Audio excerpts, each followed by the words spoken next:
कि ये दुनिया कैसे काम करती है, आपका पैसा कैसे काम कर रहा है और आपके काम करने से बाकी दुनिया कैसे चल रही है।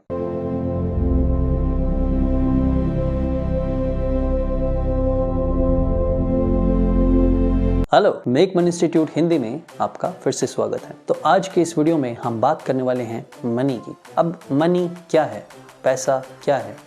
इस वीडियो में एक डिस्टिंक्शन जो मैं रखना चाहता हूं वो ये कि मैं मनी वर्ड ही यूज़ करूंगा, मैं पैसा वर्ड यूज़ नहीं करूंगा। जब मैं इसकी डेफिनेशंस आपको बताऊंगा, जब मैं इस वीडियो में आगे जाऊंगा तो आपको पता लग जाएगा कि मैंने ऐसा क्यों किया। तो यहाँ पे आज हम बात करने वाले हैं मनी, और इसके साथ साथ मैं आपको कुछ ऐसी चीज़ें भी बताऊंगा जिससे आप ज़्यादा फाइनेंशियल लिटरेट हो सकते हैं।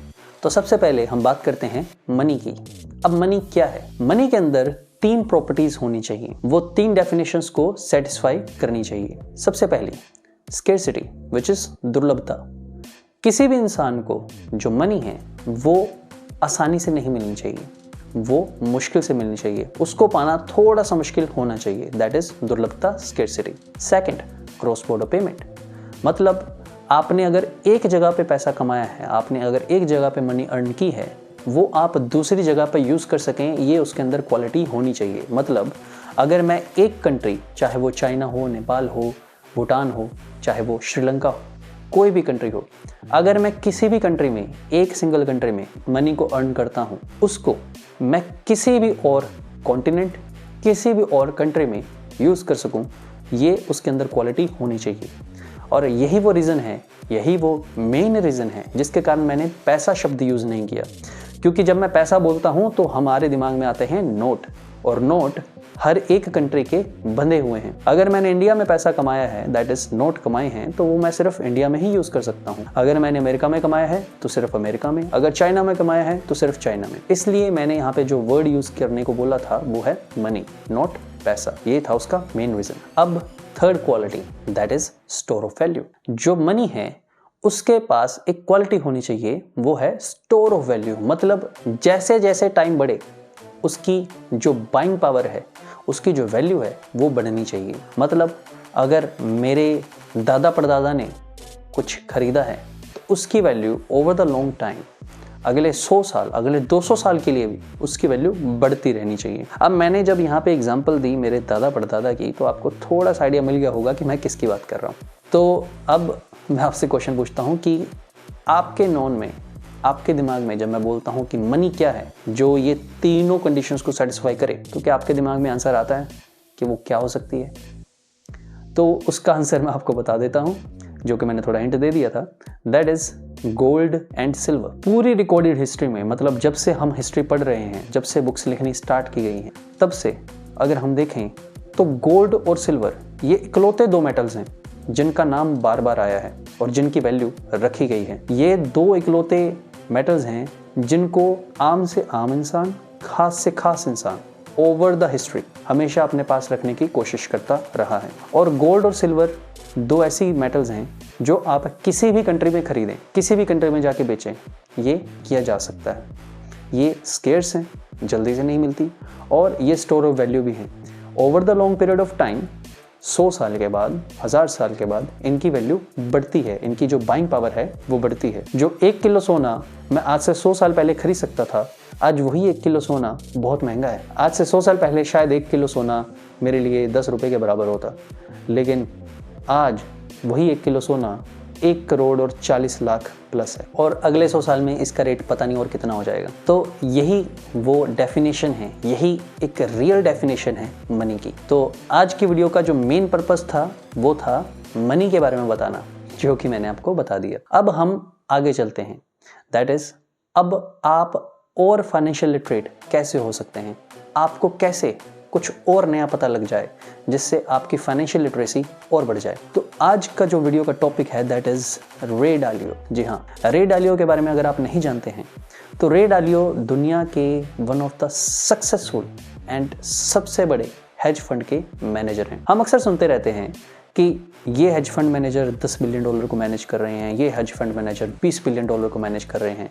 रे डालियो वो इंसान हैं जिनका जो हेज फंड है उसका नाम है ब्रिजवाटर, और इन्होंने $100 बिलियन प्लस को मैनेज किया था। जी हाँ, इनका AUM $100 बिलियन प्लस था और ये फंड पिछले कई सालों से बंद भी हो चुका है। रे डालियो ने बोला, मेरे पास इतना ज़्यादा पैसा हो गया था कि मैं हल्का सा भी मूव लूँ, अगर मैं मार्केट में कुछ भी खरीदना चाहूँ, कुछ भी बेचना चाहूँ, तो मैं जिस भी चीज़ को खरीदना या बेचना चाह रहा हूँ उसका प्राइस बहुत ज़्यादा फ्लक्चुएट हो जाता है। इसलिए इन्होंने फंड ही बंद कर दिया और जब भी इनको प्रॉफिट होता है ये अपने इन्वेस्टर्स को पैसे वापस बांटते रहते हैं कि आप ये पैसे लीजिए, आप ये पैसे लीजिए, मेरे पास इससे ऊपर अगर पैसा होगा, मेरी इस लिमिट के ऊपर अगर पैसा होगा तो मैं ट्रेड नहीं कर सकता। तो ये है Ray Dalio. He is a legendary investor and trader. Financial market में अगर कोई भी इंसान रुचि रखता है उसको रे डालियो के बारे में ज़रूर पता है। तो आज की इस वीडियो में मैं रे डालियो के ऊपर स्पेशली बात इसलिए कर रहा हूँ क्योंकि आज की वीडियो में मैं आपको उनकी 2 बुक्स के बारे में बताना चाहता हूँ। जी हाँ, 2 बुक्स जो हाईली अक्लेम्ड हैं, हाईली प्रेज़वर्दी हैं और ऑलमोस्ट हर एक इंसान ने जो भी फाइनेंस के अंदर इंटरेस्ट रखता है, जो भी फाइनेंस का गुरु बोलता है अपने आप, उन्होंने उसको रेकमेंड किया है। जो सबसे पहली बुक है रे डालियो की, दैट इज़ प्रिंसिपल्स। ये है वो बुक, प्रिंसिपल्स बाय रे डालियो। इस बुक के अंदर रे डालियो ने कुछ सेट ऑफ प्रिंसिपल्स दिए हैं, कुछ रूल्स दिए हैं, जिनमें उन्होंने बताया है कि अगर आप इन रूल्स को, अगर आप इन गाइडलाइंस को पढ़ते हैं, अगर आप इन गाइडलाइंस को उतारते हैं अपनी ज़िंदगी में, तो आप अपनी ज़िंदगी के ऑलमोस्ट हर एक क्वेश्चन का आंसर सही तरीके से निकाल सकते हैं। मतलब उन्होंने कुछ सेट ऑफ रूल्स दिए हैं, कुछ क्वेश्चंस दिए हैं। अगर आप किसी भी सिचुएशन में हैं, चाहे वो किसी भी टाइप की है, आपके हेल्थ से रिलेटेड है, आपके फाइनेंस से रिलेटेड है, आपकी कंपनी से रिलेटेड है, आपकी लाइफस्टाइल से रिलेटेड है, आप किसी भी ढंग के सिचुएशन में फंसे हैं, आप उन गाइडलाइंस को पढ़िए, उन क्वेश्चंस को पूछिए और आपको अक्सर आपके क्वेश्चन का सबसे बेस्ट आंसर मिल जाएगा। तो ये है सबसे पहली बुक रे डालियो की, दैट इज़ प्रिंसिपल्स। और ये बुक इतनी ज़्यादा फेमस हुई, इतने ज़्यादा लोगों ने इसको यूज़ किया कि रे डालियो को लगा कि यार अब मैंने बहुत पैसा कमा लिया, तो क्यों ना अब मेरी इस नॉलेज को दुनिया के साथ शेयर किया जाए। तब उन्होंने दूसरी बुक लिखी, which is the crux of this video, that is changing world order. This is the second book, changing world order by रे डालियो। जैसा कि इस नाम से आपको थोड़ा सा पता लग ही रहा होगा कि चेंजिंग वर्ल्ड ऑर्डर में रे डालियो ने पूरी वर्ल्ड इकोनॉमी के बारे में लिखा है।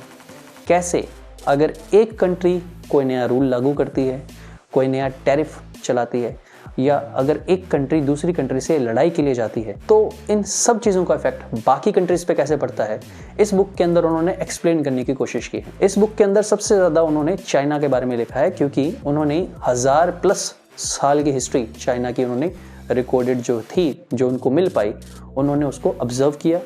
उस चाइना के हिस्ट्री के अंदर अलग अलग राजाओं के बारे में कि किस राजा ने कितना चाइना को बढ़ाया, कितने साल राज्य किया और कितने साल राज करने के बाद उन्होंने अपने चाइना के पतन की ओर या उन्नति की ओर अपना योगदान दिया।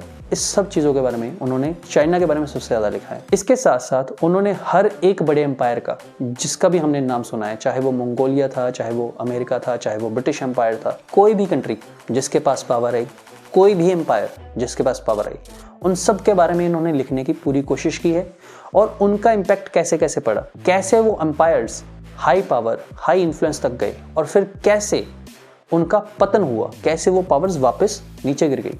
इन सब चीज़ों के बारे में रे डालियो ने इस बुक में लिखा है। इस बुक के अंदर उन्होंने हर एक कंट्री को, ऑलमोस्ट हर एक कंट्री को रेटिंग भी दी है, 1 से लेकर 10 तक, और उस रेटिंग का मतलब भी समझाया है कि ये कंट्री इस लेवल पे चल रही है इस रेटिंग के अकॉर्डिंग, और ये क्या करे कि जिससे वो हाई पावर पे जा सकती है, या फिर वो अपनी हाई पावर को बचा सकती है, या फिर वो नीचे गिर सकती है। मतलब वो अपना जो स्टेटस है, जो वर्ल्ड पावर का स्टेटस है, उसको खो सकती है। तो ये है इस बुक की कहानी। ये वीडियो में यही 2 मेन चीज़ें थी। पहली, मनी क्या है, सेकंड, आप कैसे फाइनेंशियल लिटरेट हो सकते हैं, और सबसे इम्पोर्टेंट एडवाइस जो मैं आपको देना चाहता हूँ, इन दोनों बुक्स को आप खरीदिएगा और पढ़िएगा। चाहे आप PDF में पढ़िए, चाहे आप फिजिकली पढ़िए, that is up to you. लेकिन इन बुक्स की समरी के ऊपर मत जाइएगा। क्यों? क्योंकि जो समरी है वो पढ़ने वाले के लेंस से होती है कि मुझे जो अच्छा लगा वो मैंने समरी में बता दिया। लेकिन इस बुक में राइटर के लेंस से पढ़ना ज़्यादा ज़रूरी है, क्योंकि राइटर ने, मतलब रे डालियो ने जिस तरीके से बुक को लिखा है, उन्हीं के सेंस में अगर आप समझेंगे तो आपको ज़्यादा अच्छे से पता चलेगा। आप वर्ल्ड इकोनॉमी के बारे में पढ़ रहे हैं, चाहे आप प्रिंसिपल्स के बारे में पढ़ रहे हैं, वो मैटर नहीं करता। लेकिन अगर आप रे डालियो की नज़र से पढ़ेंगे, जो उनके थॉट्स हैं उनको पढ़ेंगे, तब आपको ज़्यादा अच्छे से समझ में आएगा कि ये दुनिया कैसे काम करती है, आपका पैसा कैसे काम कर रहा है और आपके काम करने से बाकी दुनिया कैसे चल रही है। तो आज की वीडियो में इतना ही। Thank you for watching.